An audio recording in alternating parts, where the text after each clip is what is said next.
Welcome back नाज़रीन। बात कर रहे हैं हम ड्रामा ट्रायंगल की। मिस सादिया हमको बहुत सारी वैल्यूबल चीज़ें बता रही हैं। मिस सादिया बताएं आप ज़रा, ये तीनों को हम, क्योंकि ओवरव्यू आपने दे दिया, तो मैं चाह रहा हूँ कि इन तीनों करेक्टर्स को, जो ड्रामा ट्रायंगल के करेक्टर्स हैं, उन सबको ज़रा अलग अलग डिफाइन कर दें ताकि व्यूअर्स को अलग अलग इनकी पहचान हो जाए। जी, अलग अलग मैं बताती हूँ। अब उससे पहले मैं एक छोटी सी बात शेयर करना चाहूँगी कि ये जो इन्वर्टेड ट्रायंगल है, इसमें एक एक कोना तीनों किरदारों ने पकड़ा हुआ है।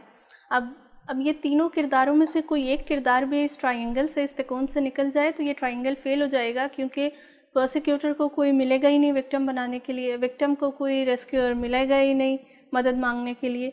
तो ये तीनों किरदार जब तक मौजूद हैं, एक भी किरदार अगर निकल गया तो ये फिनिश हो सकता है। अब अगर मैं एक एक कैरेक्टर के ऊपर आऊँ तो सबसे पहले मैं प्रोसिक्यूटर की बात करूँगी कि वो जो तनकीद करने वाला होता है, डोमिनेंट कैरेक्टर होता है, वो बचपन में विक्टिम का शिकार रहा होता है और वो बड़े होके प्रोसिक्यूटर बनता है, क्योंकि ज़ाहिर है ये चीज़ फैमिलीज़ में ट्रांसफ़र हो रही होती है। तो जैसा उसने अपने घर में देखा होता है कि जो आदमी ज़्यादा पावरफुल है उसको मिलता है सब कुछ। तो जैसे अगर उसने अपने फादर को देखा या घर में ग्रैंडफादर को या किसी वालदा को देखा, किसी को फैमिली हिस्ट्री किसी की जी, होती है। तो उसने ये देखा कि जो डोमिनेंट है, पावरफुल है, वही जीतता है और उसको सब कुछ मिलता है, वो आगे आगे होता है। तो वो बड़ा होते होते वो वाली कैरेक्टरिस्टिक्स अपने अंदर ज़्यादा ढाल लेता है। या फिर ये भी होता है कि वो बचपन में तो विक्टिम ही रहा, लेकिन जब वो ये देखता है कि मेरी माँ हर जगह कुर्बानियाँ देती है, हर जगह जो है वो अपने आप को पीछे कर लेती है, अब मैं भी दूसरों की मदद करूँगा, मैं भी सबकी मदद करने वाला बनूँगा। तो इस तरह वो कैरेक्टर जो है उस तरफ चला जाता है, प्रोसिक्यूटर तनकीद करने वाले में, या फिर वो कैरेक्टर चला जाता है मददगार के, जो गैर ज़रूरी मददगार होती है उसमें चला जाता है।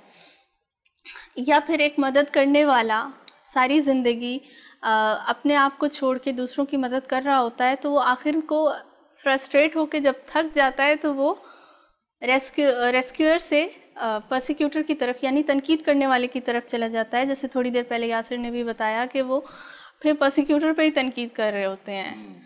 तो इस तरह से रोल चेंज हो रहे होते हैं। अब सबसे पहले मैं प्रोसिक्यूटर की बात करूँगी। प्रोसिक्यूटर जो होता है वो बहुत ज़्यादा डोमिनेंट होता है और वो ये समझता है कि मैं ठीक हूँ, सामने वाला ठीक नहीं है, सामने वाले को मैंने दबा के रखना है इससे पहले कि वो उभर जाए और मुझे नीचे कर दे। उसके अंदर ये सोच होती है। उसने दुनिया में ऐसी चीज़ें देखी होती हैं कि अगर मैं ज़रा सा दब गया तो मैं मारा जाऊंगा, कोई मुझे पकड़े इससे पहले मैं सबको पकड़ के रखूं अपने अंदर।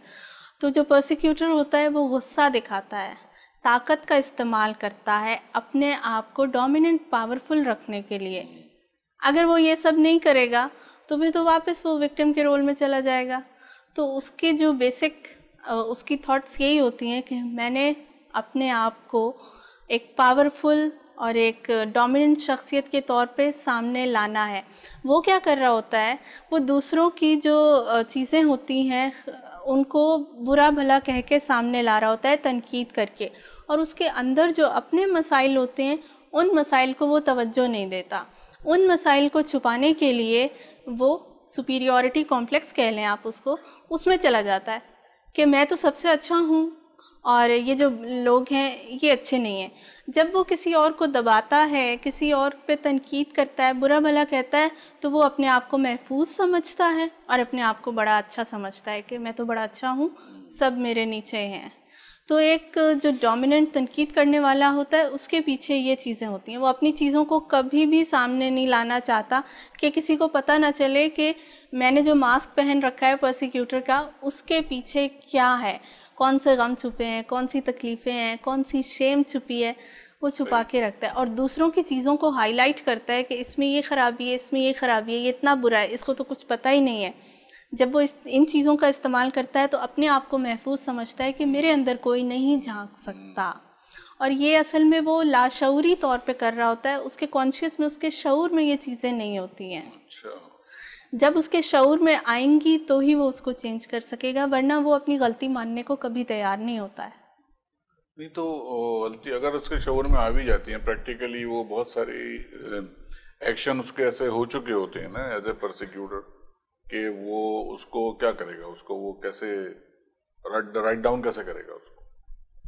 जैसे अगर एक प्रोसिक्यूटर है, वो कहता है जी, उसको समझ में आ गई कि मैं अनविलिंगली कर रहा था, मुझे तो पता ही नहीं था कि मेरा ये बिहेवियर चल रहा है, मुझे हाईलाइट हुआ है, समझाया है, किसी भी तरीके से जो आउटसाइडर आया, फोर्थ करेक्टर आया, जो भी आया, तो क्या वो मान लेगा कि जब मान लेना चाहिए या मान लेगा? प्रैक्टिकल, हम प्रैक्टिकल होकर बात करें। जब जैसे हमारे मानेगा पास तो नहीं। क्लाइंट्स भी आते हैं इस तरह, और वो पहली दफ़ा में तो कोई नहीं मानता, हाँ। थोड़ा टाइम लगता है, उसके अंदर से उसको हमें चीज़ें सिखानी पड़ती हैं, जो कि चौथे कैरेक्टर की चीज़ें हैं, वो उस प्रोसिक्यूटर को सिखानी पड़ती है कि आप दूसरों की बाउंड्रीज़ का, हदूद का किस तरह, क्योंकि वो हदूद का ख्याल नहीं रखता ना, बिल्कुल सही है, आगे बढ़ के दूसरे को दबा रहा है। अब हर इंसान के बीच में कोई जो भी रिलेशनशिप है उसमें कोई बाउंड्री होती है, हर एक की रिस्पेक्ट होती है। वो सिर्फ अपने आप को कहता है कि मैं रिस्पेक्ट के काबिल हूँ, दूसरा नहीं है, उसकी सेल्फ इस्टीम को लो कर रहा है सामने वाले की। तो जब उसके कॉन्शियस में चीज़ें आती हैं, उसकी समझ में बात आती है, तो फिर वो उन चीज़ों से निकलता है और वो चौथा कैरेक्टर बन जाता है फिर। देखिए मिस, बात ये है कि हम प्रोग्राम तो कर रहे हैं, मैं होस्ट तो जरूर हूँ इस प्रोग्राम का, मगर मैं रिप्रेजेंट कर रहा हूँ मासेस को, देखने वालों को भी तो रिप्रेजेंट कर रहा हूँ। अब बात ये है कि हम ये बात कर रहे हैं, आपने कहा कि जब उनको समझाया, प्रोसिक्यूटर को समझ में आ गया कि हाँ ये मैं गलत कर रहा था, तो ये तो आप कह रही हैं कि आपके जैसे लोग समझाएंगे ना उनको, तो वो तो आपको भी ऐसा लेवल तो हो सकता है ना कि वो कहे कि नहीं मैं तो गलत ही नहीं हूँ। बिल्कुल आपकी तरफ आएगा जब वो खुद समझेगा सबसे पहले कि हाँ मुझे I need to go and see myself, share my problems, के मेरे साथ ज़्यादा मसले हो रहे हैं। कम्युनिकेशन स्टाइल्स होते हैं ना, तो जब आप किसी बच्चे से बात करते हो तो उसके लेवल पे आ जाते हो, जब किसी एडल्ट से बात करते हो उसके लेवल पे आते हो, जब किसी बड़े से बात करते हो तो उसके लेवल पे आते हो। ठीक है। अब आपने एक ऐसे बंदे को समझाना है जो बहुत कह लें जैसे मगरूर है या बहुत गुस्से वाला है, तो जब हमारे पास आते हैं तो हमने ये चीज़ें उनकी आइडेंटिफाई करने के बाद उनको रिहैबिलिटेशन या उनको ये चीज़ें सिखानी होती हैं। सबसे पहले कम्युनिकेशन स्किल्स सिखाने होते हैं, सेल्फ़ अवेयरनेस सिखानी होती है। जब एक इंसान के अंदर सेल्फ़ अवेयरनेस होगी, वो अपने आप को समझ पाएगा, तभी वो करेगा ना। सेल्फ़ अवेयरनेस बैठे बैठे तो नहीं किसी के अंदर आ जाएगी, उसको सिखानी पड़ती है। जब सिखाएंगे सेल्फ अवेयर होगा, खुद आगाह हो जाएगा। सीखने या आप गई उसके पास सिखाने? जैसे हमारे पास एक फैमिली में से बात कर रहा हूँ। जी हमारे पास बड़ा बैरियर है। हम वही बात लाके, हमारा जो मेन पॉइंट है, हम जिसलिए ये प्रोग्राम कर रहे हैं कि अवेयरनेस के लिए कर रहे हैं। अवेयरनेस होगी ना, ये चीजें बातचीत हमारे डिस्कशन सुनेगा आदमी, तो हो सकता है खुद भी किसी एक्सपर्ट को फोन करे कि यार मुझे जरा बताओ ये प्रॉब्लम है। असल में स्टिग्मा बहुत है ना, स्टिग्मा बहुत है और लोग आते नहीं है। जिस चीज़ की अवेयरनेस नहीं है उसको मानेंगे नहीं, तो उस पर काम कैसे करेंगे? अब जैसे कोई हमारे पास आ रहा है, कोई डिप्रेशन में कोई क्लाइंट आ रहा है, तो हम सिर्फ क्लाइंट को डील नहीं करते, उसकी फैमिली को भी करते हैं। जब हम पूरी फैमिली को बुलाते हैं और उनके फैमिली डायनामिक्स को चेक करते हैं। अब फैमिली डायनामिक्स क्या है?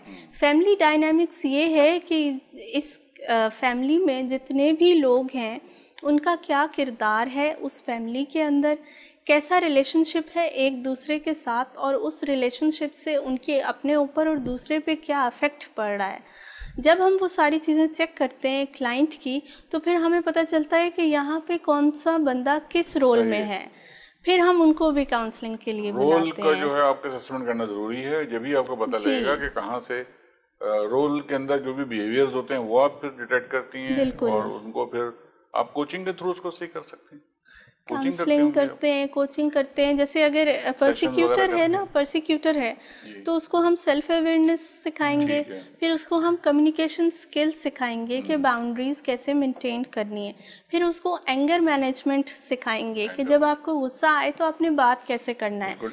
अब ये जो ड्रामा ट्रायंगल है, ये विनर्स ट्रायंगल में तब चेंज होगा जब परसिक्यूटर जो है वो चैलेंजर बन जाएगा, और चैलेंजर जो है वो एक हदूद में रह के किसी की एबिलिटीज़ को उभारने के लिए चैलेंज करेगा, जबकि जो परसिक्यूटर है, तनकीद करने वाला, वो दूसरों की सलाहियतों को दबाने के लिए उनके ऊपर तनकीद कर रहा है। मैं भी समझने की कोशिश कर रहा हूँ नाज़रीन, और मुझे उम्मीद है कि आप लोग भी समझ रहे होंगे। जहाँ पे जो बात समझ में नहीं आए, आपके पास हमारा ईमेल आईडी है, लिख के भेजें, इंशाल्लाह दोबारा आपको समझाएंगे। कहीं नहीं जाइएगा, छोटा सा ब्रेक का टाइम हुआ है, ब्रेक लेते हैं, दोबारा हाजिर होते हैं। Keep watching health and lifestyle.